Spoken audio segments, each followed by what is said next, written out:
All right, so I'll flip right open to it. The doctor's opinion. And the doctor is William D. Silkworth. William Duncan Silkworth. He was a physician at Towns Hospital in New York who played a major role in the early development of Alcoholics Anonymous. So, this is the doctor's opinion that explains AA's theory or perspective or explanation of alcoholism. We of Alcoholics Anonymous believe that the reader will be interested in the medical estimate of the plan of recovery described in this book. Convincing testimony must surely come from medical men who have had experience with the sufferings of our members and have witnessed our return to health. A well-known doctor, chief physician at a nationally prominent hospital specializing in alcohol and drug addiction, gave Alcoholics Anonymous this letter. Okay, so this is a letter from Dr. William D. Silkworth. All right. To whom it may concern, I have specialized in the treatment of alcoholism for many years. In late 1934, I attended a patient who, though he had been a competent businessman of good earning capacity, was an alcoholic of the type I had come to regard as hopeless. Bill Wilson. Okay. In the course of his third treatment, he acquired certain ideas concerning a possible means of recovery.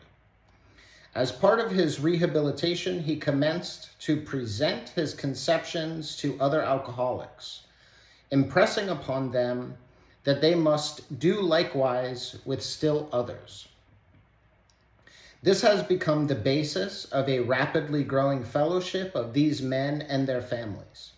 This man and over 100 others appear to have recovered. Recovered.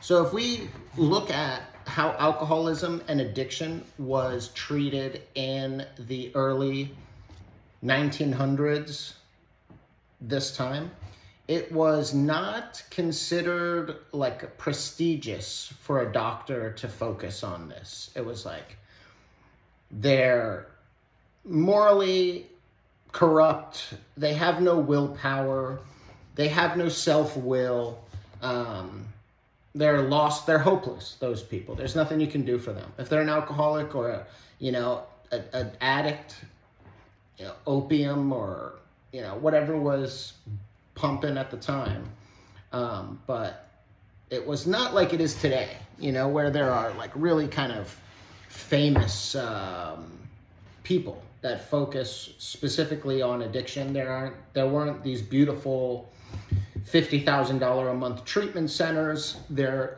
insurance companies paying out the wazoo for luxury treatment.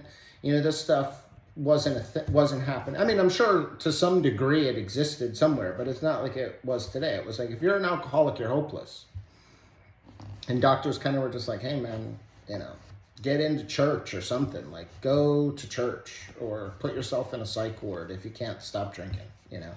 There's nothing we can really do for you other than to remove you from society. Okay, so this is the doctor saying, in the course of Bill's third treatment, he acquired certain ideas concerning a possible means of recovery. As part of his rehabilitation, he commenced to present his conceptions to other alcoholics, impressing upon them that they must do likewise with still others. So Bill brought his message to people, and he's saying, and you got to do this too. You got to go help somebody else as well once you're on track. This has become the basis of a rapidly growing fellowship of these men and their families. This man and over 100 others appear to have recovered. I personally know scores of cases who were of the type with whom other methods had failed completely. These facts appear to be of extreme medical importance because of the extraordinary possibilities of rapid growth inherent in this group. They may mark a new epoch in the annals of alcoholism. These men may well have a remedy for thousands of such situations. You may rely absolutely on anything they say about themselves. Very truly yours, William D. Silkworth, M.D. And in the first edition, he didn't put his name to it. He did it kind of like an anonymous contribution. I'm a doctor, but I'm not going to tell you who I am, where I am, right? So he didn't, endorse publicly by putting his name on it. And later, obviously, his name is associated with it because he was correct, and AA worked based on these ideas that were developed. So Dr. Silkworth is saying that, and Dr. Silkworth, he's best known for treating Bill Wilson before Bill got sober in 1934. Excuse me. At a time when alcoholism was widely viewed as a moral failing or lack of willpower, Silkworth described alcoholism as an illness involving a physical allergy to alcohol and a mental obsession. Okay, so Silkworth had this, soft spot in his heart for these alcoholics who everyone else was kind of just like, they're hopeless. I can't waste my time on these guys anymore. You work with them for weeks and then they're drunk before they get home when they leave the hospital. Like, it's just a waste of time. So Silkworth kept trying with these guys and noticed patterns and certain characteristics that were consistent with everybody, So he came up with this, he developed this concept of that it's an illness, it's an allergy and an obsession, physical and mental. Okay. And he shared that information with Bill at Bill's third time at the hospital. And then Bill was like, and started carrying that idea, built upon that idea. Okay. So the physician who, at our request, gave us this letter has been kind enough to enlarge upon his views in another statement which follows. In this statement, he confirms what we who have suffered alcoholic torture must believe, that the body of the alcoholic is quite as abnormal as his mind. Okay. So, like it said, moral, alcoholism was widely viewed as moral failing or lack of willpower. That's like mental, right? So what Silkworth is saying is like, no, it's a body and mind condition. It's something going on in the physical body as well. So that, meets criteria as illness, system failure. Something's failing in the system. So in this statement, he confirms what we who have suffered alcoholic torture must believe, that the body of the alcoholic is quite as abnormal as his mind. It did not satisfy us to be told that we could not control our drinking just because we were maladjusted to life, that we were in full flight from reality, or were outright mental defectives. These things were true to some extent, in fact, to a considerable extent with some of us, but we are sure that our bodies were sickened as well. In our belief, any picture of the alcoholic which leaves out this physical factor is incomplete. So mentally, sure, I'm fucked up in a bunch of ways, I'll give you that. But to say there's actually a physical reaction to alcohol that is different from other people, just like my example before with the diabetic, my body's reaction to sugar and the way that it deals with sugar is different from other people. So, and it can be measured and tested and repeated, right? And so it seems, and if you look back on your own drinking and you think about it, You know, if you are an alcoholic, you will be able to identify times. You'll be able to identify, yeah, I did react differently. My body, everything, you know, reacted differently to alcohol. I'd see other people like have a few drinks and go, oh no, I'm good. And it was like after the first, second, third drink, I was ready to go. You know, it fueled me. It didn't make me sleepy. It didn't depress me. It actually excited me. So I had a different reaction to alcohol. We are sure that our bodies were sickened as well. In our belief, any picture of the alcoholic which leaves out this physical factor is incomplete. The doctor's theory that we have an allergy to alcohol interests us. So, allergy is an abnormal reaction to an otherwise normal food or substance. I think that might actually be the literal definition. An abnormal reaction to an otherwise harmless or normal food or substance.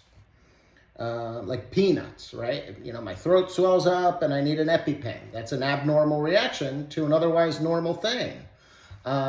If bleach, like we're all going to get fucked up if we drink bleach because it's not a food. You know, it's not like a regular thing that should be ingested. Okay.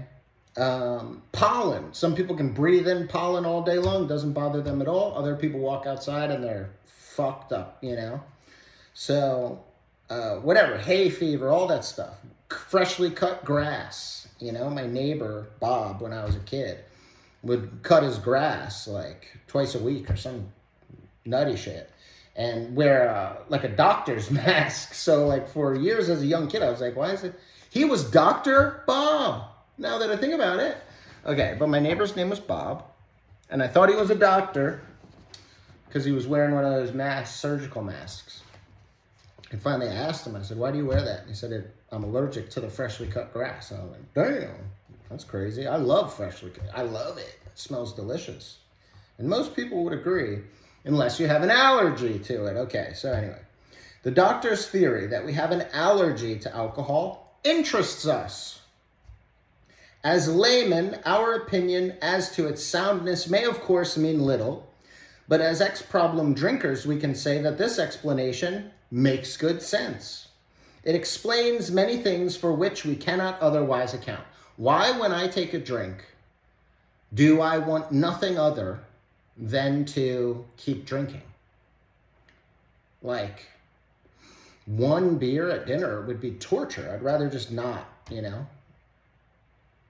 Like, once I start drinking, I get this I get a craving. Okay, so I'm probably jumping the gun a little bit here. So the allergy and the cool part about AA is the cool part about this book is it says the doctor's theory that we have an allergy to alcohol interests us. Very open-ended, kind of non-committal, not saying this is the law and you must believe it. It's saying it's very interesting. As laymen, so saying we're not doctors, we're not scientists, we're not chemists, we're not biologists. It's saying as laymen, our opinion as to its soundness may of course mean little. So we'll give you that too. If you want to poo-poo our idea, we get it. You know, I'm a damn librarian. You know, I can't speak to how sound this theory is. I'm not a doctor. He's not a doctor. Okay, so of course, it may mean little, all right? So we'll give you that if you want to poo-poo. But as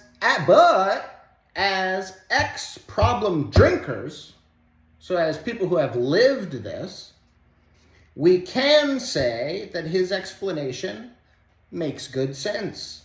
It explains many things for which we cannot otherwise account. So for years, people just go, what the fuck is wrong with you? I don't know. You know, why can't you just put it down? I don't know, man. I wish I could tell you. Why, in spite of all the problems you've had, do you continue to pick up a drink? You know, I wish I could explain it. So what they're saying is this allergy thing kind of explains it a little bit. If shit I couldn't put into words for years. Okay. Though we work out our solution on the spiritual as well as an altruistic plane, we favor hospitalization for the alcoholic who is very jittery or befogged. DTs, alcohol withdrawal, go to detox, go to the hospital. You know, I had a seizure in a Bell's outlet store in like Bradenton, Florida. You know, kind of came to in an ambulance. I had peed myself. Not awesome, okay? And then sat in the hospital for hours or whatever. And the doctor that finally came in to see me, he wrote me a script for like some kind of generic weak Xanax and AA. He gave me an AA meeting list. He said, get this prescription filled. Don't drink on these pills. Take these pills as prescribed over the next 5 days or whatever, and here's a meeting list. So I remember it was like Manatee County AA and whatever, AA something. And I was like, well, you know, it makes sense, I guess. That should be, but I didn't get the prescription filled. I told my friend to, when he picked me up from the hospital, to drive me to the liquor store.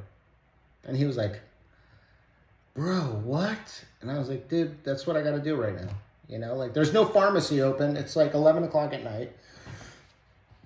I mean, I'm like this, like just, you know, bring me to the liquor store, you know. And there was like a 24-hour or whatever all-night thing, you know. Thank you, Florida. And we went there, out of the way, you know. And I got a little bottle, and it wasn't long after that I went to treatment. But it wasn't the next day, I'll tell you. Okay, so that's what it's saying. Though we work out our solution on the spiritual as well as altruistic plane, and if you're new, if you've never read this before, you're reading, what the hell? What does that mean, huh? It's like, well, just table that for a second. Keep reading, you know, whatever. We'll figure that shit out later. Spiritual, altruistic, what does that even mean? I don't even, well, don't worry about it. Just, we're talking about an allergy. Okay. So as we favor hospitalization for the alcoholic who is very jittery or befogged. So don't try to cold turkey it if you're fucking shaking. You know, you're going to have, maybe, like I did, have a seizure. Could die. I think benzos and alcohol are two that'll kill you. Withdrawal will kill you. So don't fuck around. You know, if you were like really bad in it, you know, I went to detox. That's what I did. More often than not, it is imperative that a man's brain be cleared before he is approached, as he has then a better chance of understanding and accepting what we have to offer. Okay, yeah. So if someone came to me with this, you know, when I walked out of that hospital that night, I would have been like, fuck off. You know, what are you, a goddamn, you know what I mean? Like, what are you? Get out of here. I'm not joining your cult, you know? I would have been really not interested at that point. So what it's saying is, yeah, we favor hospitalization, clear your mind, you know, get the physical withdrawal out of the way. And this would apply for anything too. I mean, opiates, whatever it is, like if you're in withdrawal, yeah, we're not open to freaking new ideas most of the time at that point. So hospitalization, clear your mind, get kind of feeling a little bit better, and then maybe go talk to the guy or gal. Okay, so the doctor writes, the subject presented in this book seems to me to be of paramount importance to those afflicted with alcoholic addiction. I say this after many years' experience as medical director of one of the oldest hospitals in the country treating alcoholic and drug addiction. There was, therefore, a sense of real satisfaction when I was asked to contribute a few words on the subject, which is covered in such masterly detail in these pages. We doctors have realized for a long time that some form of moral psychology was of urgent importance to alcoholics, but its application presented difficulties beyond our conception. With our ultra-modern standards, our scientific approach to everything, we are perhaps not well equipped to apply the powers of good that lie outside our synthetic knowledge.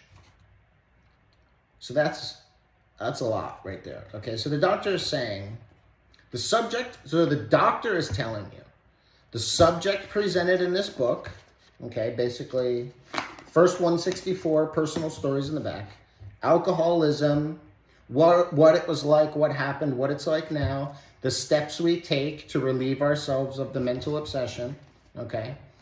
So that's the subject presented in this book. Seems to me to be of paramount importance to those afflicted with alcoholic addiction. Okay, paramount importance. The most important, perhaps, right? This information here. I say this, now the doctor qualifies himself. He says, I say this after many years' experience as medical director of, up there, maybe the uppest there, I don't know, right? Of one of the oldest hospitals in the country treating alcoholic and drug addiction. So Silkworth's specialty was treating alcoholics and addicts in the 20s, 30s, There was, therefore, a sense of real satisfaction. For years he did this. Years, decades maybe, okay? What does it say? I think, when was Silky born? Silky, 1873 in Brooklyn. So 73, 83, 93, 03, 13, 23, 33, right? If I did the math right. So he was like 60-ish around this time. So he graduated from Bellevue Hospital Medical College in 1890, dude. 73, 83. So he was 17 when he graduated. Wow, dude. So he was 17 when he graduated. 73, 83. No. 93. Yeah. 17, right? Whatever. Now that I'm it's like numbers suck. Okay. Young guy, 1890s, got into medical, whatever he was doing. He was a doctor. He eventually became associated with Towns Hospital, which specialized in treating alcoholic and drug addiction during the early 20th century. So probably 15, 20 years. 1890s, yeah. I don't know when he started at Towns Hospital, but early 20th century. So I say this after many years' experience as medical director of one of the oldest hospitals in the country treating alcohol and drug addiction. There was, therefore, a real sense of satisfaction when I was asked to contribute a few words on the subject, which is covered in such masterly detail in these pages. So the doctor, who spent decades of his medical life, waking hours, treating alcoholics and addicts, he's saying, this fucking book, dude, is masterful. It's a huge compliment from a guy that really knows what he's talking about. We doctors have realized for a long time that some form of moral psychology, so change your behaviors, change your patterns, break your habits, replace with new habits, that type of kind of traditional, whatever it would be, whatever they call it now, CBT, cognitive behavioral therapy, whatever, right? Whatever thing it's called, who cares, right? Moral psychology. This is wrong. When this happens, this happens. So if I do this, then that. So I shouldn't or should avoid this behavior. So instead of going here every day after work at 4 p.m., I will instead join a Bible study, or I'll go whatever, right? Volunteer at the local XYZ. I won't go to the bar. So it's moral psychology. It's change this and understand why, if you do this, bad things happen. So yes, that's needed, okay?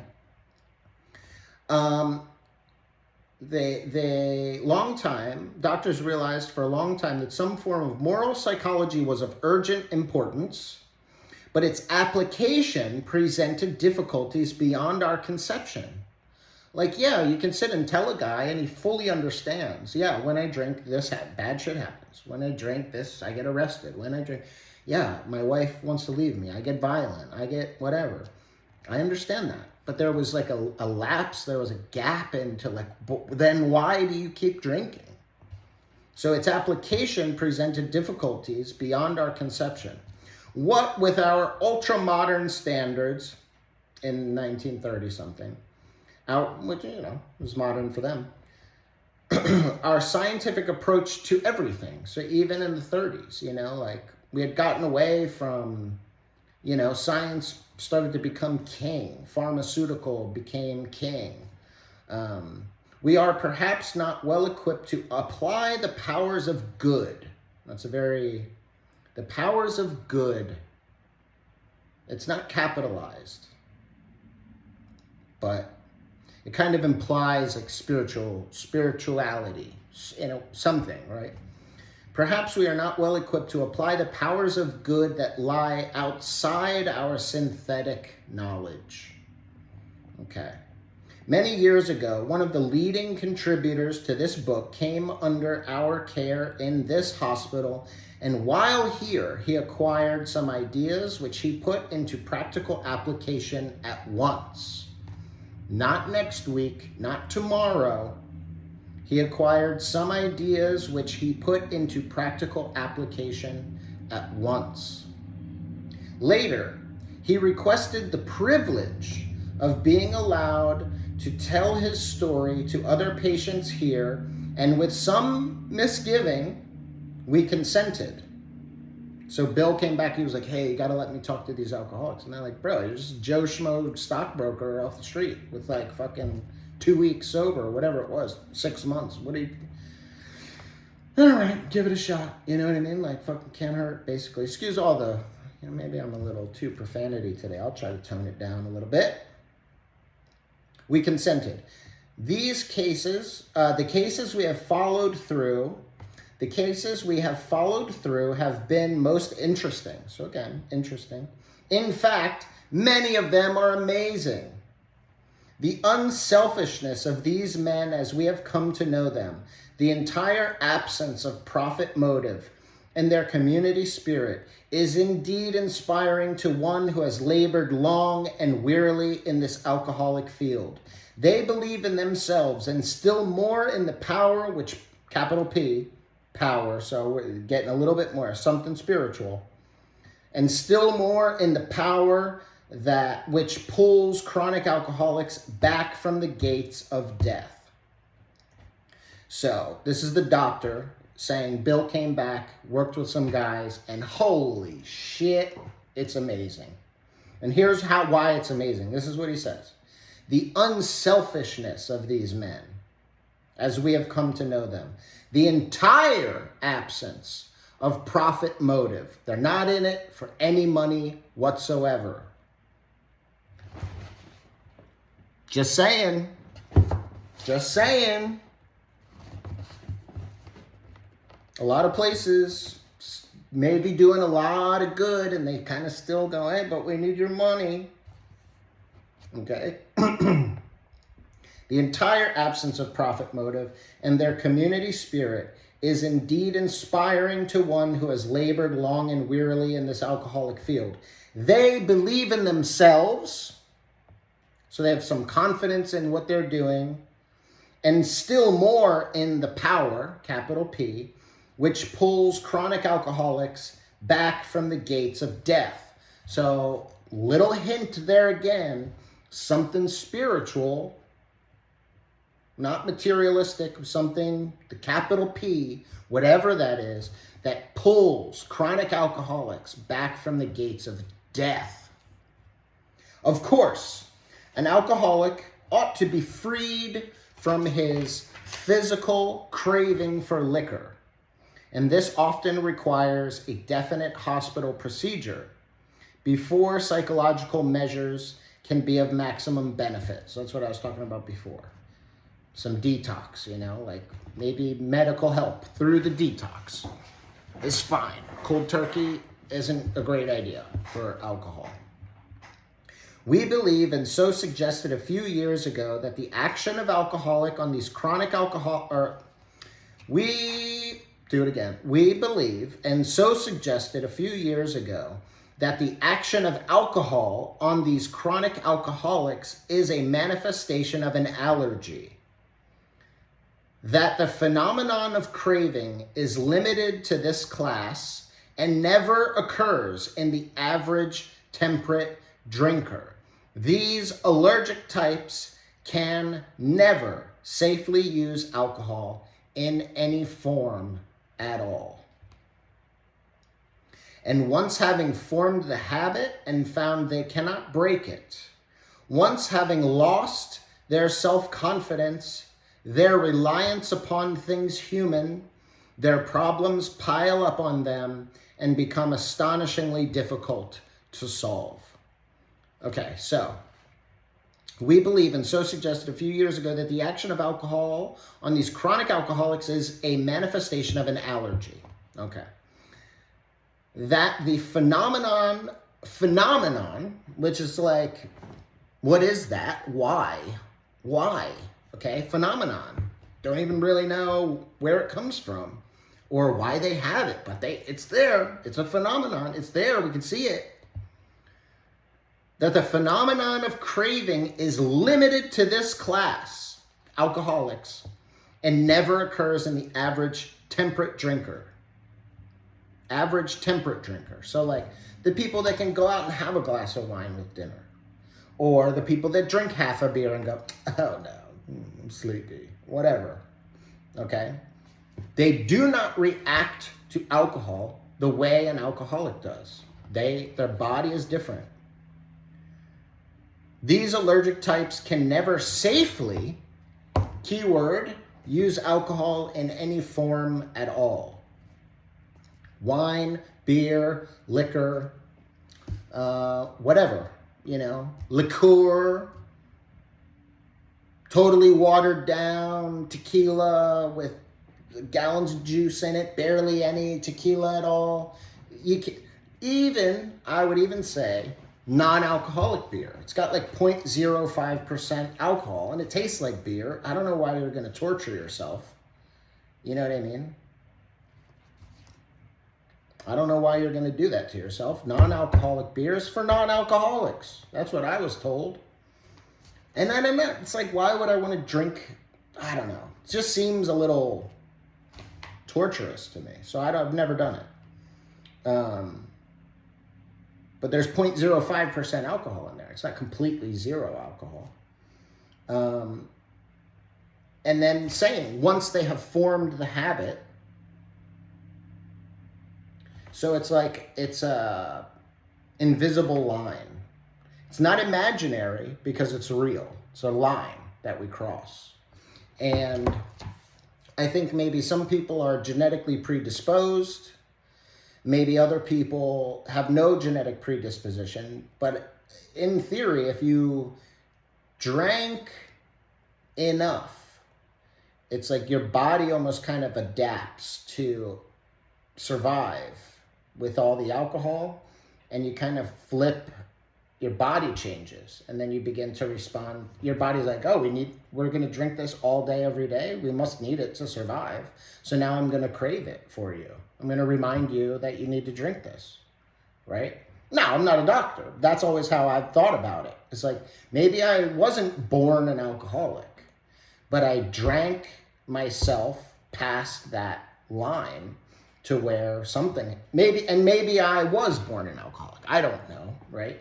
Or I had all the seeds of alcoholism, but had I never had a drop of alcohol in my life, there's no way I can be an alcoholic. I may have all like the tendencies or whatever, the personality characteristics that kind of would contribute to abusive behavior, like, obsessive behaviors, compulsive behaviors. But if I never drank alcohol, I can't be an alcoholic. And some people maybe have, nobody in their family for generations had alcoholism, but something traumatic happens or something that would fuel them to drink huge excessive amounts over a period of time, and their body might adapt and say, well, I guess we need this to survive, so now I'm going to remind you need it to survive, when you don't. It's alcohol, okay? So again, that's just how I've internalized these thoughts to help it make sense to me. And maybe they make sense to you, I don't know. But there's definitely a craving phenomenon, and it's limited to alcoholics. So when my wife has a beer at dinner, her body, it's like as if I drank chocolate milk. Like I don't go, oh my God, you know, like I need chocolate milk.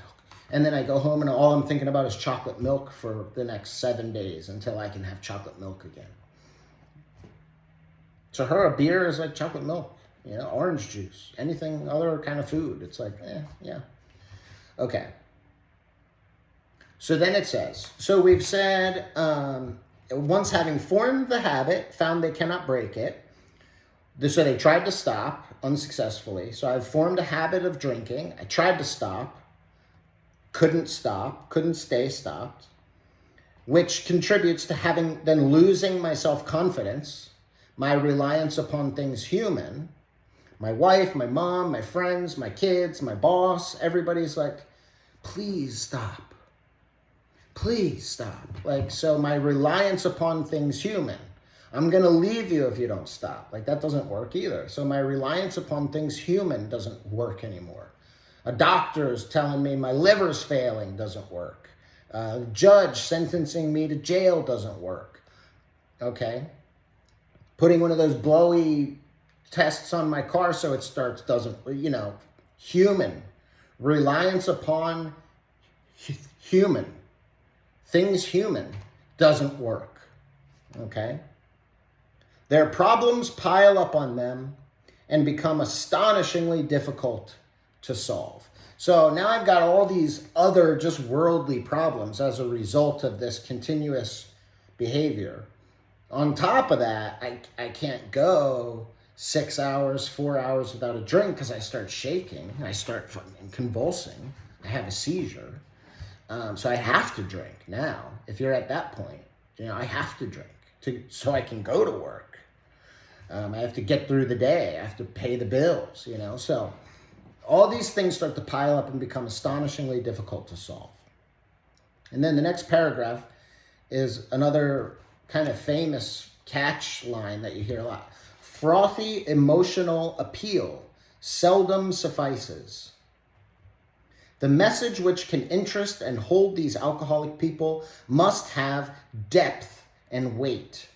In nearly all cases, their ideals must be grounded in a power greater than themselves if they are to recreate their lives. So, frothy emotional appeal, which I just kind of gave you examples of. The boss, the wife, the kids, the husband, the sister, the mother, the friend, the dog looking at you weird. And you know they're looking at you weird. Like, fucking don't look at me like that.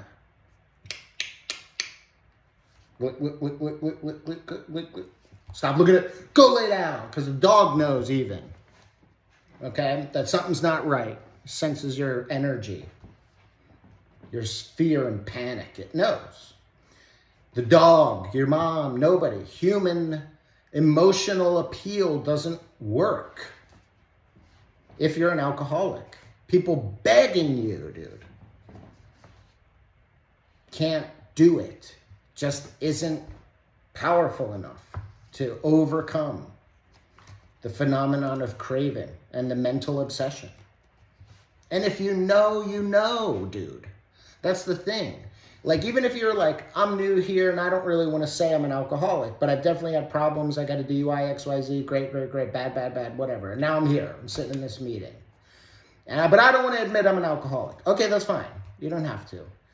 But when you read this part and you quietly just think about it, does any of this resonate with you? Did people beg you to stop? Did you beg yourself to stop and you just couldn't fucking stop? Something bigger is going on that human things can't pierce. It can't penetrate. It can't get in there. At some point we crossed the line and we are now over here in some alcoholic state where if let's say I do stop for a few days to kind of just get it together And I'm like what they call white knuckling it, just holding on for dear life. Like, oh, I just got to get to Friday. So I can prove to everybody I don't have a problem. But all you're thinking about from Monday to Friday is drink. When can I have a drink? Oh, God, I wish I could have a drink. Man, it'd be nice to have a drink. Well, on Friday, I'll tell you. And I'm only going to have 1 or 2 on Friday, because by then I'm going to show everybody that I've got a control on this, right? And then Friday comes, you crack a beer or whatever, and then who knows what happens. You wake up Saturday, like, under the pool deck. And you're like, what the fuck? People are mad at you. Things are broken. What the hell? I mean, that was my experience. I would stop for periods, like little bits. And, late teens, I could probably try to, like, stop for a little bit if something important had to happen. But then when I picked it up again,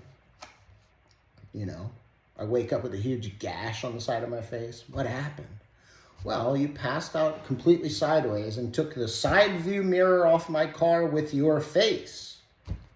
You need to pay me for that. Well, brother, I don't have any money. I don't have a job. You know what I mean?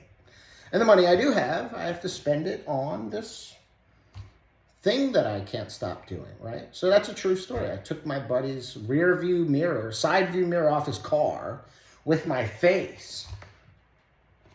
Woke up the next morning, in my bed, luckily, but I was like, oh my Lord, the sheet was like sticking to my face because my face was all bloody. I was like, what the hell, dude? And I called my friend and he goes, bro, that's going to be like whatever it was back then, $100, $300, whatever, It's like, shit, I don't remember that at all. Frothy emotional appeal seldom suffices, man. Crash cars, flip cars, destroy things, put other people at risk, endanger other people, endanger yourself, say things you would never say. Doesn't do the trick, man. Okay, so if any feel that as psychiatrists directing a hospital for alcoholics we appear somewhat sentimental, let them stand with us a while on the firing line. See the tragedies, the despairing wives, the little children. Let the solving of these problems become a part of their daily work and even of their sleeping moments. And the most cynical will not wonder that we have accepted and encouraged this movement. We feel after many years of experience that we have found nothing which has contributed more to the rehabilitation of these men and women than the altruistic movement now growing up among them. So the doctor's saying, if you're skeptical, do my job for decades, where I see the despairing families and these people just cannot get their lives together because of alcohol or addiction. We feel after many years' experience that we have found nothing which has contributed more to the rehabilitation of these men and women than the altruistic movement, which became known as AA, now growing up among them, okay? And this was written for the first edition and is unchanged. So this is about 1938, 1939. Okay? Men and women. Okay, so now it starts to really break this down. Okay? Men and women drink essentially because they like the effect produced by alcohol. Right? If we didn't like the effect, we wouldn't do it. The sensation is so elusive that while they admit it is injurious, hurts them, they cannot after a time differentiate the true from the false. To them, their alcoholic life seems the only normal one. They are restless, irritable, and discontented until they can again experience the sense of ease and comfort. Ease and comfort that comes at once by taking a few drinks. Drinks which they see others taking with impunity. Impunity, no harm, no bad consequences. They see those guys drinking over there, they drink and they're fine. Why can't I? Okay? The difference is, I don't think that like normal people I know that aren't alcoholics, I don't feel like they're restless, irritable, and discontented unless they can again experience the sense of ease and comfort, which comes at once by taking a few drinks. Like some people are restless, irritable, and discontented, and they go work out, they go for a run, they cook a nice meal, they go out to dinner, they go to church, they talk with some friends, they go volunteer, they walk the dog, they pray, they journal, right? Like a lot of people are restless, irritable, and discontent at times in their life. What it's saying here is that's kind of like our base state until we can again experience the ease and comfort that comes at once by taking a few drinks. Drinks that we see other people drinking with no problem. So why can't, They're fine. What the hell's wrong with me then, right? But I need that drink to feel the ease and comfort, to relax, to be okay.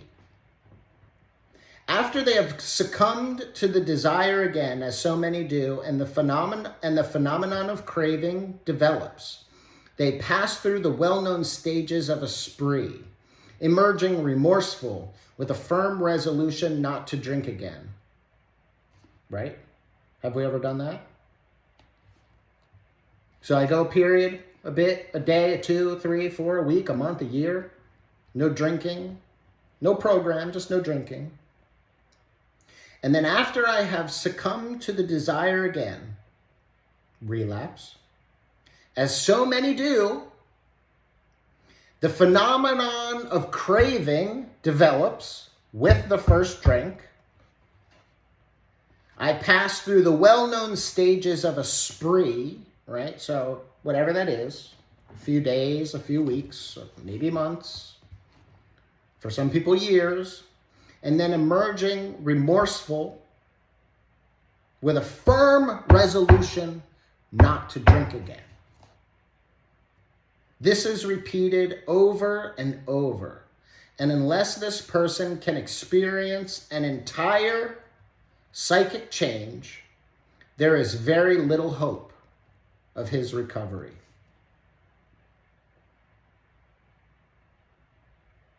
On the other hand, and strange as this may seem to those who do not understand, once a psychic change has occurred, so note that, psychic change. So he says that entire psychic change, experience an entire psychic change.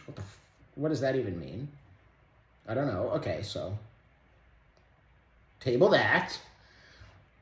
On the other hand, and strange as this may seem to those who don't understand, once a psychic change, there it is again, once a psychic change has occurred, the very same person who seemed doomed, who had so many problems he despaired of ever solving them, suddenly finds himself easily able to control his desire for alcohol. It doesn't say he's able to control his drinking. Okay, so suddenly finds himself easily able to control his desire for alcohol. The only effort necessary being that required to follow a few simple rules. Now this is coming from the doctor again, remember. So he's calling them rules, but make a mental note there. Like in your book, you could even write like maybe steps, suggestions, okay? Men have cried out to me in sincere and despairing appeal, "Doctor, I cannot go on like this. I have everything to live for. I must stop, but I cannot. You must help me."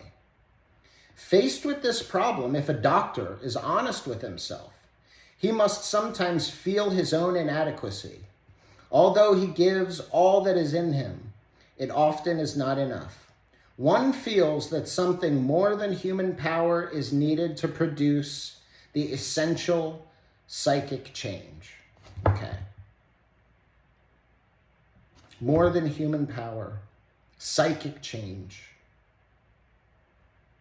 An entire psychic change. So remember, he's referring to the capital P power that pulls alcoholics back from the gates of death. Okay. He talks about the spiritual and altruistic movement growing up among them. Okay. Altruism is like the greater good, right? Selfless for the whole, greater good. So there's these little nuggets that's talking about some kind of spiritual thing. They're not saying, hey, we got a pill for this, you know?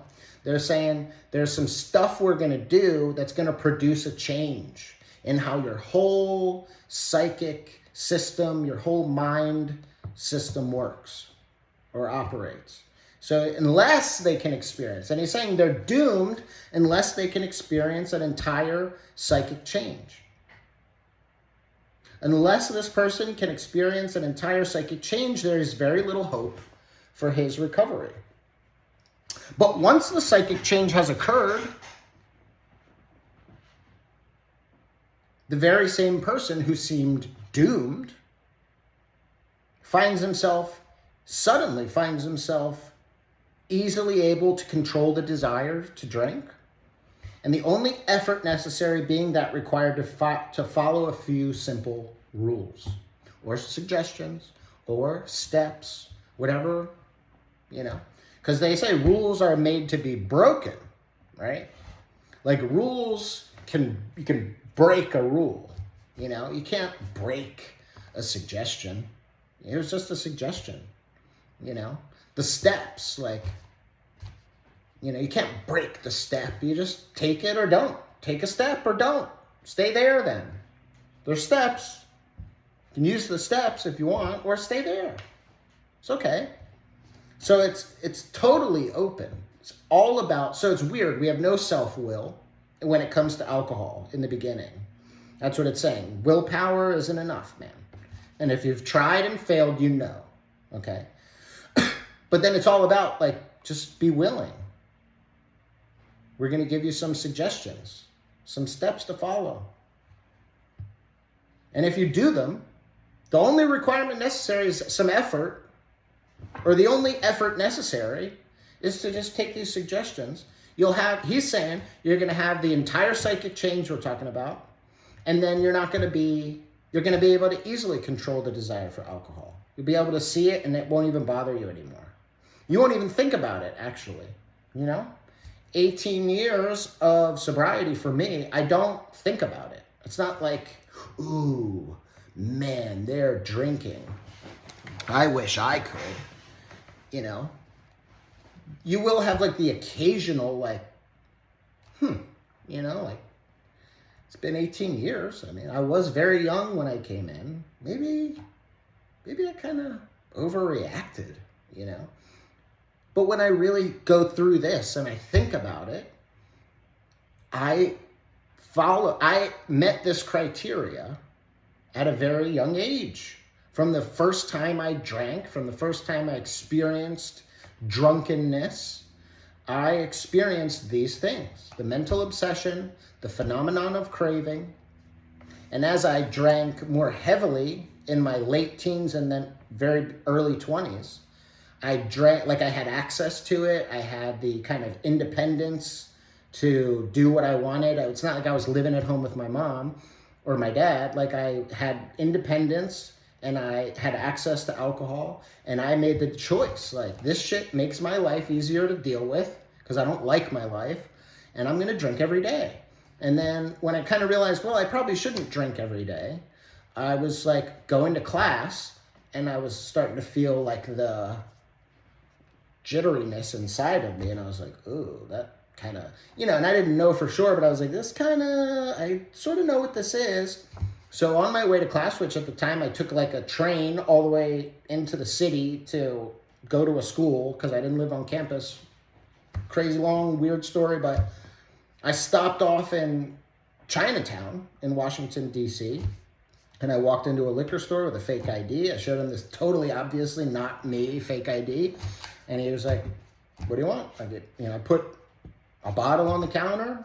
I paid for it and I walked out. Okay, there's my spot. You know, 19 years old, maybe 18, 19 years old. there it is. There's my hookup right there. The Chinatown. So I'd have to like go way out of my way all the time to go to Chinatown, right? But I made that decision. I'm drinking every day because it makes me... First it was because I'm happy to do all this shit I don't want to do when I'm drinking. So that was the first part of it, you know?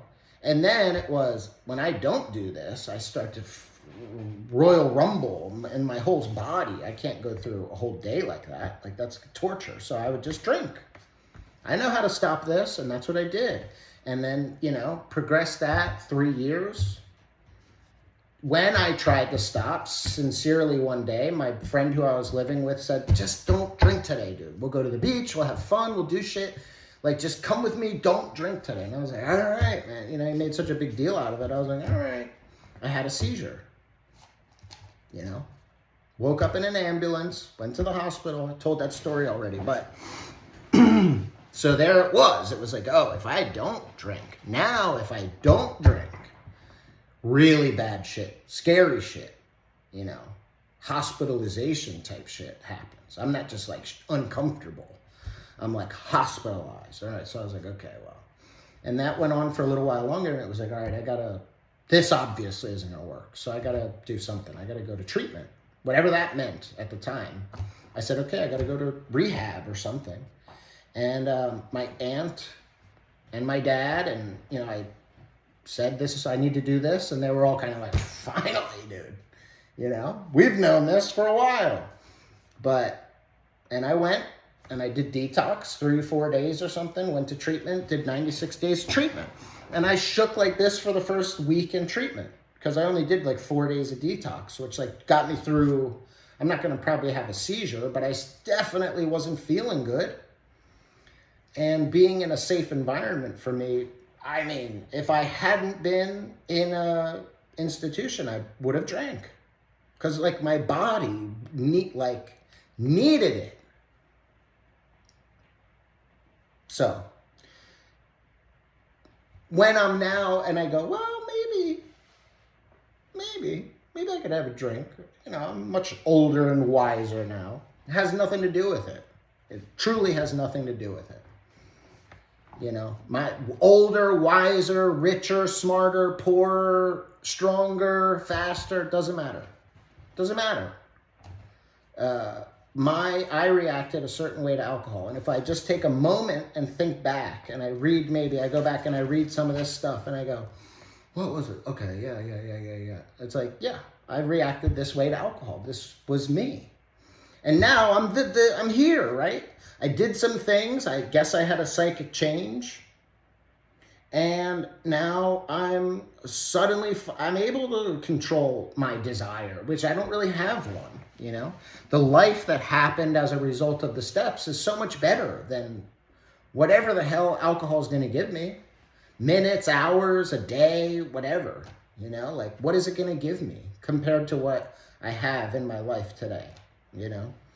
You know, peace of mind. I can just lay down and go to sleep at night when I want to, you know. I don't fight with people, you know. I don't have trauma and drama and chaos and turmoil in my life. You know, if something bad happens or some emergency occurs, I'm fully able to deal with it. Like, what do I need to do? Get on a plane? Okay.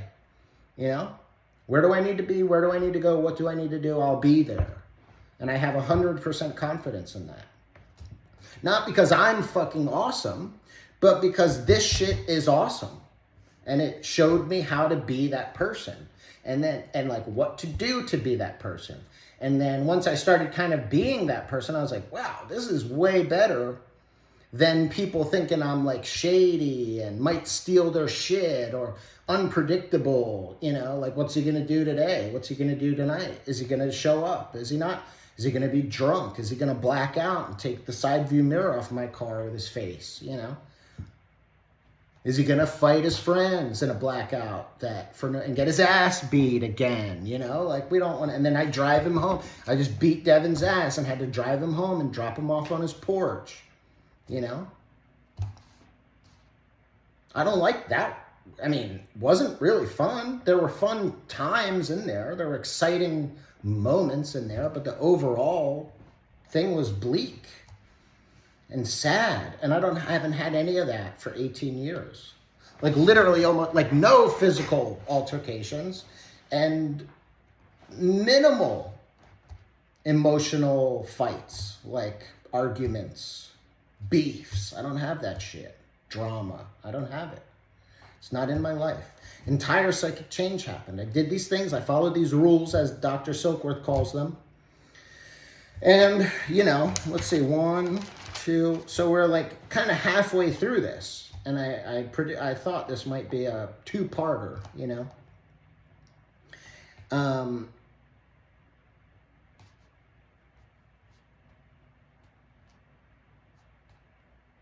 All right, yeah. So, and then it kind of actually breaks down. It's interesting, but it like breaks down types of drinkers. So, I encourage anyone that happens to stumble upon this to then, you know, either read along. I know I talk a lot. I'll try to, whatever that is. It is what it is, you know. But, and then go back and reread it, highlight certain things that like stick out to you, right? Like don't highlight everything, right? But like certain things that stick out to you that you want to remember, make a little note in the margin, maybe highlight a couple words. Like I have entire psychic change highlighted. And then, you know, so that if I'm just kind of going, I go, okay, oh yeah, this entire, you know, jumps out at me a little bit. I have rules circled because that's kind of alluding to step work, the program of recovery. Okay. And yeah, so this is part 1, doctor's opinion. Part 2. Part 2 at some point tomorrow. All right? Because I'm really trying to do this on a daily thing, keep it consistent. Because this actually is good for me, you know? It's really good for me. And like 2 or 3 of you. But anyway, whatever, that's not the point. The point is put it out there into the world and maybe it's good for something, right? Who knows? But anyway, see you tomorrow.